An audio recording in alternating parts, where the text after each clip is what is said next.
Let's sink our teeth into some cricket now, shall we? South Africa taking on their old nemesis, India, in a game that could decide their fate in Group 2 of the T20 World Cup. Now, Mark Boucher's charges are a point behind their old foes, with both sides having played 2 matches. Joining us for a bit more on that is freelance sports journalist Lungani Zama, who joins us virtually from here in Johannesburg.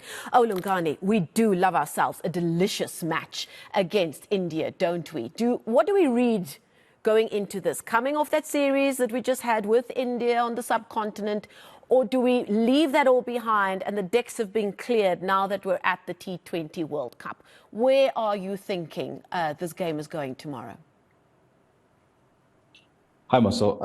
Yeah, I think firstly, obviously, we're going to be looking at the heavens and hoping it doesn't rain, because they definitely don't need any more bad weather. But I think you've got to wipe the slate clean, and it's different conditions. The way that South Africa have started the tournament when they've been able to get on the field has been a lot more confident. They'll hope that, you know, the top order fires again. Riley Rousseau looks like he's in the form of his life. And with the ball up front, you know, Anrich Nokia has really looked on the money. So you've got to start well against India, because they are a confidence team. And if you can rattle them early with bat or ball, even the crowd can sometimes turn against them. They're one of those weird nations where things fluctuate pretty quickly. Yeah, India has really shown their mettle, and they have been under pressure in big games so far in the T20. Is it an oversimplification to say that this is India's batting prowess against the very strong-looking bowling attack of South Africa? Probably a bit of an oversimplification, because India have a pretty decent attack as well. And obviously South Africa is hoping to goodness that their own batting stands up to that bowling attack. I think it's a very good matchup. Lots of firepower on both fronts. And again, whoever makes the better start, they're both, you know, confidence, momentum teams. Once they start building, they're very hard to stop. But you just got to start well. We're looking at the Proteas side right now, and what we've seen of them in these 2 matches. They've won 1, and they were on their way to winning the second as well, in quite impressive form. How are you feeling? Do you feel like Mark Boucher and co have gotten the mix right here at this tournament so far? Yeah, look, they've got them mostly right. I mean, if you look at the performance they put up against Bangladesh, it's hard to argue. Obviously, the one concern, which has been a concern for a couple of months now, is the form of Captain Themba Bavuma. Yeah. Given that, you know, you've got Reza Hendricks in the form of his life sitting on the sidelines. The only way that you silence those questions from home, and they've definitely been there on social media gathering, is with runs. And if he's to put up runs tomorrow, you know, it alleviates a lot of that pressure, because if he doesn't and South Africa are on the wrong end, obviously the first place that people are going to point to is the fact that you've got a captain not making runs at all at the moment. From what you know about this team, the characters in there, what you know about Themba Bavuma, how are they dealing with that issue at the moment? I suppose in a normal setup, one would think from a human perspective, it would be a little bit awkward. How do you think that, what is your sense of how they're dealing with that? Is Themba Bavuma a captain there more than just the sum of his batting? And that's what is important for the team right now?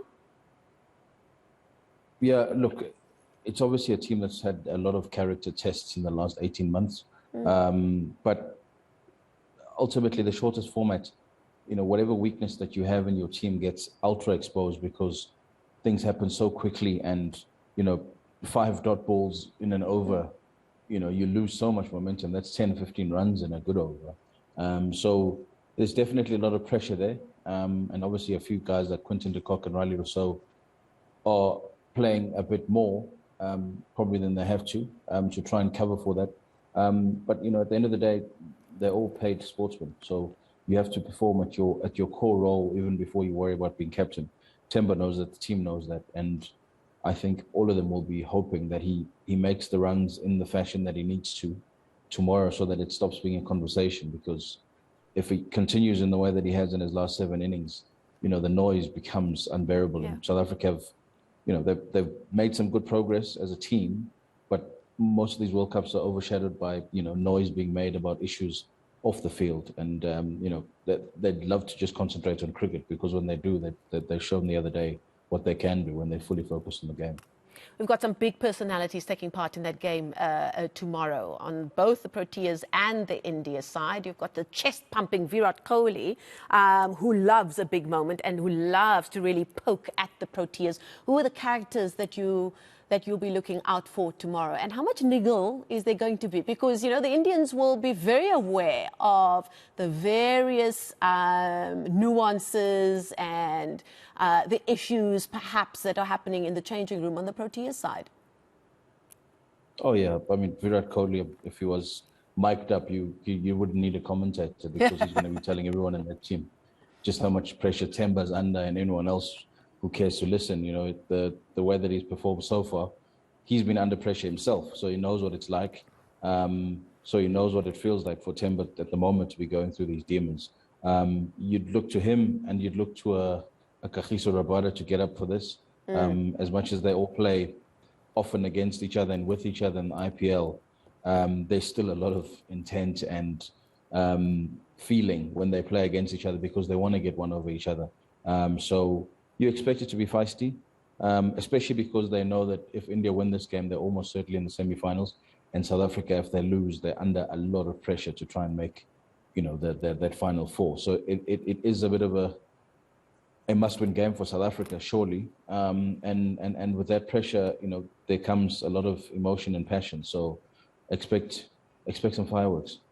Away from that game tomorrow, I know it's a bit early to talk about this kind of thing, but we have seen some fabulous games involving so-called minnow teams at this tournament.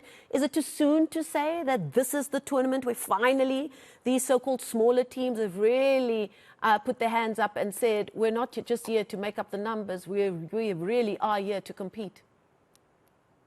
Yeah, the shorter the format, the less of a factor being a minnow is, because it happens so quickly, and your skill set can survive for 20 overs. They've got nothing to lose, and yeah, they've put on some incredible performances already. And it's great for the game.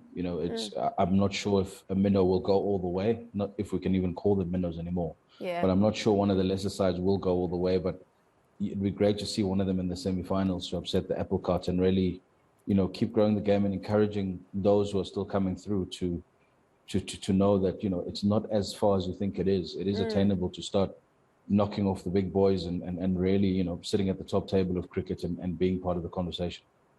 Indeed. Senior sports reporter, or rather freelance sports journalist and producer, Lungani Zama, joining us live there from here in Johannesburg. Always great chatting to him about cricket and all other sports.